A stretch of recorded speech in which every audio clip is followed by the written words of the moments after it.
This video is brought to you by Squarespace, the all-in-one website platform for entrepreneurs to stand out and succeed online. Classics. We know them, we love them. But you gotta wonder, when those films came out, did the world know they were in the presence of a classic? Did they know 12 Angry Men had the sauce like that? Well, today I'm gonna do my best to get ahead of the game by talking about which films from the last 10 years will be considered classics down the line. Spoiler alert, a lot of them are from 2019, weirdly. Because I already know some of these will be screenshotted out of context, I need to make some things clear. This doesn't necessarily mean that I love or even like some of these movies. I just think they will one day be considered classics for the splash they made on the scene. There's a lot of masterpieces that are not on this list. That's not because I don't like them, it's because I just don't think they're gonna hit like that for a lot of people. These movies, though, these are posters you'll see in dorm rooms forever. Films that will be taught in film classes. Films that you'll be talking to your grandchildren about that they'll probably already know about. Also, this is anything from the last decade, starting at 2015. Anything from 2014, for example,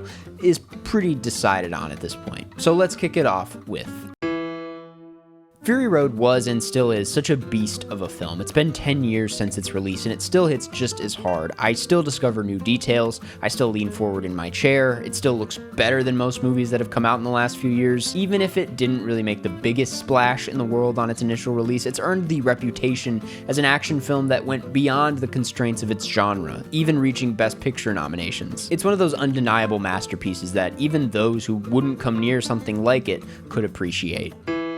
This might be a bit controversial, but Call Me By Your Name, not only being the film that kicked off Timothée Chalamet's career, one of the only true movie stars of his era, and it being one of the biggest success stories in general for its time, I struggled not to put this on here. There was a buzz around this film's release that year that was hard not to get pulled in by. Guadagnino's European art house sensibilities became an unexpected hit that said something about what the new generation of filmgoers craved from cinema. I still think this is emblematic of a more stylish and sophisticated type of film that filmmakers are still trying to capture today and just don't even come close to. Not the only Marvel film on this list, by the way. Black Panther is a pretty undeniable inclusion, in my opinion. Love it or hate it, the film was an explosive hit, both critically and financially, even earning a ton of Oscar nominations, which automatically kind of puts it into this conversation. We all love to criticize Marvel here and there are certainly some CGI-heavy moments in here that don't look amazing, but a film this rich with culture that captured its time pretty vividly in a genre that dominated that decade, well, it's hard not to see this as a poster child, in a way, for this era of film. Again, love it or hate it, La La Land was a pretty special movie for both cinephiles and general audiences. I've enjoyed other musicals from the last few years, but none have even come close to what La La Land does with its direction. It's a wonderful ode to classic Hollywood musicals, classic French musicals, but it's still definitely modern in its approach. Hollywood loves making movies about itself, some great, some boring, but I would consider La La Land one of the strongest examples. It captures the magic and the tragedy of the industry in a way that leaves you totally swept up by it, by the magic of the movies. It's a total drug of a film, and certainly one that does not come around too often. While we could sit here and argue that both Nope and Us are stronger, more ambitious efforts from Jordan Peele, there's no denying that Get Out was a big deal. With such a catchy premise, it's hard not to call it an instant classic. It's simple, sleek, funny, and scary. It was a massive hit for a reason. It's the kind of thing anyone can enjoy. I mean, it won Best Screenplay. As a horror movie, that's bonkers. This thing is just too clever and frankly too fun to fail. Listen, you might think this film has faded away just in light of how much of a step up the sequel was, but let me remind you just how big of a deal this was. It essentially changed up the entire animation landscape for a while there. After years of serviceable animation, this finally raised the bar. A bar that, to be honest, has been a tough one for a lot of movies to match. It brought back a charm to superhero films that was missing in the thick of Marvel's crazy run, and brought back a charm to animation that reminded a lot of people of just how much you can do with this medium. In every way, this was a breath of fresh air, and thankfully was celebrated as such. When we look back at the best of this time, the kinds of films people of all ages are going to be rewatching and discovering for the first time years from now, this is very clearly in the conversation for those reasons. Doesn't it feel weird putting Inside Out here? Doesn't it feel way older than a decade old? I feel like that says something about this film's status moving forward. Listen, the decade before this one, you could put damn near every Pixar film on this list, but here, I struggle to find the reasons to include any of the ones that have come out in the last few years, as close as Soul was. But Inside Out was such a no-brainer. If it already feels like such a classic, if every other Pixar film is a fantastic film with the Pixar touch lurking beneath the story, Inside Out is a movie about that Pixar touch. If you want one film to show you what this company is all about, it's Inside Out, using animation and creative storytelling to explore heavy and complicated themes that resonate with people of all ages. This being a film about emotion, it's not exactly the most subtle thing in the world, it's not my favorite type of Pixar film, all that said, but it stuck and continues to stick with people today. It still makes me cry, as I learned last summer. And there's something special and, dare I say, timeless about that. The zone of interest when I first saw it didn't have me thinking, oh, that's an instant classic. If anything, I was just shocked at what I was watching. I was not having these kinds of conversations in my head. Seeing this in a theater was a really eerie experience. The sound design, the actual content on screen, the experimental editing, the ominous score. It's a pretty bone-chilling film, and I couldn't really wrap my head around the formal choices on display. But that, plus its unique and blunt exploration of evilness, how it ties it back to today, is haunting in all the ways it needed to be. Many films that are after the same thing fall short of that effect because they just succumb to what audiences still want and need out of a movie-going experience, but Zone of Interest is committed on every level to what it has to say, and it'll stay in my mind for a good while because of that. The following are all from 2019. I feel like I had to group them together just to give you some idea of how loaded this year was. Probably the most controversial pick here, but guys, it is the Marvel movie. It's going to go down as a lot of people's favorite film of all time, or at least their favorite theater-going experience. I have yet to have a theater experience with that same level of energy. It's a pretty one-of-a-kind movie, if you can even call it that, that could only happen under very specific circumstances, and I find it pretty fascinating for all of those reasons.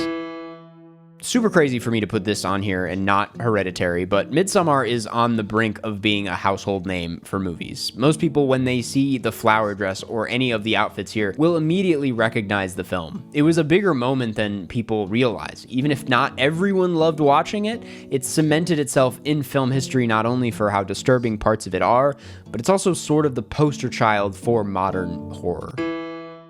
Your cousin saw this, your uncle saw this, your neighbor saw this, everyone fucking saw it. And everyone had, at the very least, a good time. It's funny, clever, and one of the few eat the rich movies that can get away with all that without being overly smug. Trust me, it's a classic. If you can see any movie that can best be described as a panic attack from the last few years, there's a good chance Uncut Gems was the influence. And this is not a list of most influential movies, no, but this was influential because it stuck with people, even if they hated it. Its distinct tone made it such a recognizable and memorable experience. Some people want to forget it, others never want to shut up about it. It brought a sense of grit back to the film world that, at least on the surface, was missing. I personally love it. I love it more each time I think about it. I think it's a real special piece of cinema, and it's definitely a classic. This is maybe less of a household name type of classic, and more so the kind of thing that's just going to be studied and analyzed and praised until the world explodes. I could not deny that Portrait of a Lady on Fire was, in fact, a classic. I am still racking my brain around how they made this look the way it does. It truly feels like it could have been made in any decade. Talk about timeless. The lack of dialogue and language also add to the timeless feel. It doesn't read as a 2019 film at all. It feels like one of those forever movies. The slow French nature of it makes it the kind of thing your cousins and uncles will likely never see, but anyone who has seen it knows it's the kind of movie you're never gonna forget about. Again, man, I didn't say I liked these movies. Love it or hate it, if we're putting Endgame and Black Panther on here, we're definitely not leaving Joker out. Even if it is a Taxi Driver King of Comedy ripoff, even if it's lost its flavor over time, this does capture the empty incel energy of today pretty accurately. It especially exposes this emptiness when it tries to do something more in Folie à Deux and can't. But Joker as a singular piece, speaking just about the first movie, is one of those movies with such a high level of craft and such a low level of screenwriting, it'll continue to frustrate me and many others for years to come. I'm kind of obsessed with this thing, as stupid as it is. Okay, and I want to finish by listing off Best Picture winners who would be included in this. These are no-brainers, but also winning Best Picture already kind of gives them the leg up in withstanding the test of time and being remembered. Not every Best Picture winner deserves the classic label, obviously, but here are those that do. Moonlight, one of those perfectly directed, written, acted, shot, and scored films that still has a great deal of soul and humanity at its core. Total lightning in a bottle movie. I've seen it like 8 times now, and it hasn't lost its touch at all. This is a no-brainer. Oppenheimer, the most ambitious and fascinating biopic to come out of a decade of biopics. This is not only a filmmaker at the top of his game, but a film that explores morality in a time where questioning morality seems to have gone out the door. Everything Everywhere, love it or hate it, this was an incredibly influential film that at the very least will go down as a Gen Z classic. The multiverse elements, the ADHD style of editing, the themes of identity or lack thereof, it really captured a feeling in the air that year, and its unexpected meteoric rise to success is going to be remembered and reassessed for a long time. Anora, maybe a bit of a risk, also might be jumping the gun here, but of everything to come out in 2024, this was by far the most accessible and most tonally interesting, blending old school Hollywood story beats with a character who doesn't typically get this kind of story in the spotlight. It's a fascinating film that I think people will still be enjoying a long time from now. Oh, and Parasite. Sure, why not? I don't think I need to say much here. It's the movie that inspired this video idea. If you've seen it, you know what I'm talking about. I still think about it all the time. It's just an undeniable classic. And those are the movies from the last decade that will one day be considered classics. Don't let anyone ever tell you movies are dying when it took this long to get through this video. Seriously, I was expecting like 7 movies tops. I was planning on being pretty strict, but I can't see myself cutting any of these. Just goes to show you we're living in a very active time for movies, no matter what they say. So go out there and watch a damn movie. Thanks for watching. Go watch these movies, all of them, and form your own opinion, and I'll see you in the next one. I want to thank this week's sponsor, Squarespace, the all-in-one website platform for entrepreneurs to stand out and succeed online. Perhaps what I love most about Squarespace is their cutting-edge design. With Squarespace's collection of cutting-edge design tools, anyone can build a bespoke online presence that perfectly fits their brand or business. They offer a complete library of professionally designed and award-winning website templates. It's super smooth and easy to use too. No matter where you start, your website is flexible to what you need. With intuitive drag and drop editing, beautiful styling options, unrivaled visual design effects, on-brand AI content, and more ways to list what you offer, no experience required. Once you make that beautiful website, you're going to want people to see it, which is when the SEO tools come in. Every website, including yours, is optimized to be indexed with meta descriptions and auto-generated sitemap and more. So you show up more often on search engines and bring in more of your ideal customers. And if you're wanting to go into the film industry, if you want to work in film in some way, you should really check out their videos feature. Squarespace makes it very easy to showcase your expertise and engage clients with video content on your website. Upload and organize your videos, create stunning video libraries, and even monetize your content by adding a paywall. Head to squarespace.com for a free trial, and when you're ready to launch, use offer code Karsten to get 10% off your first purchase of a website or domain.